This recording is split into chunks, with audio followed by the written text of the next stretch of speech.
Good morning, I'm Earth Dr. Reese Halter, and you're listening to Earthcast, SOS.com. Honeybees in America are in huge trouble. The latest report, covering April 2015 to March 2016, revealed that 44.1% of America's honeybees died. That's 88 billion bees. It's up from last year's shocking buzzkill rate of 40.5%, or 81 billion honeybees. That's 169 billion dead U.S. honeybees in just 2 years. In the 1940s, there were 5 million U.S. commercial honeybee hives. Today, there are only 2.66 million U.S. commercial honeybee hives. So in 76 years, we've lost 47% of our hives, and we've increased by 188 million mouths to feed daily. Just so you get a picture of how important honeybees are globally, consider that of the 100 crops that supply 90% of the food for most of the world, 71 crops are bee-pollinated. Dead bees in America means it costs farmers a lot more money because pollination services are going up, which means food prices are going up. Commercial beekeeping is becoming a non-starter business in America. Bees in America, including the value of cotton as well as beef, bee-pollinated clover, provide $44 billion in commerce that the honeybees give the U.S. economy each year. The bees feed us, clothe us, cotton, provide potent pain medicines, bee venom, 350 million pounds of honey for all U.S. beverages, breads, and cakes, 9 million pounds of beeswax for candles, pool tables, and shining our cars each year in America. The number one threat to honeybees are a new class of insecticides called neonicotinoids.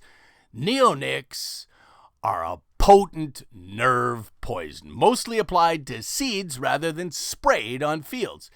In January of 2016, the EPA finally admitted that the number one neonic sold around the globe, imidacloprid, was fatal at as little as 25 parts per billion for U.S. honeybees. The bees lose their minds and shake to death. That's Alzheimer's and Parkinson's. Neonics also kill soil organisms, contaminate water for years, and there's a knock-on effect which robs songbirds of soil food, then rippling on to denying goshawks the songbirds as food. When we lose apex predators like goshawks, vermin populations explode. 18 million acres of rapeseed treated with neonics across Western Canada contaminated between 80 and 90% of freshwater wetlands tested. Last year, 30 rivers across 24 states, including Puerto Rico, had neonics in them. Last year, neonics were applied to the Pacific Ocean in Willapa Bay, Washington State, to oyster beds. Good grief.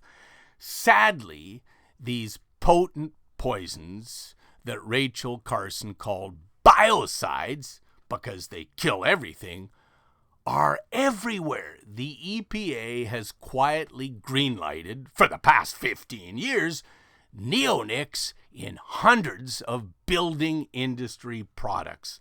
So now in America, decking, styrofoam insulation, vinyl siding, adhesive foams, and caulkings are laced with bee, water, and soil-killing neonics. This means that when honeybees collect sawdust or caulking from building sites and take it back to their hives to make a potent glue called propolis, that's antifungal, antiviral, antibacterial, antimicrobial, and cancer-fighting, they now contaminate their hives with neonics. Honeybees also drink puddles on construction sites, and the sawdust from decking wood and other residue laced with neonics leaches into the soil so that when bees drink water from contaminated soil, they die. Ladies and gentlemen, what we do to the bees, we do to ourselves. Hashtag ban neonicotinoids now. Hashtag save the bees now. Hashtag save nature now. Hashtag love nature. Hashtag love is the solution. Earthcast SOS depends upon you, the listeners. So come on to drreese.com, DRREESE.com. Scroll to the bottom of the page and click on that donate button. Or pick yourself up any number of terrific books on bees, trees, seas, or wild weather.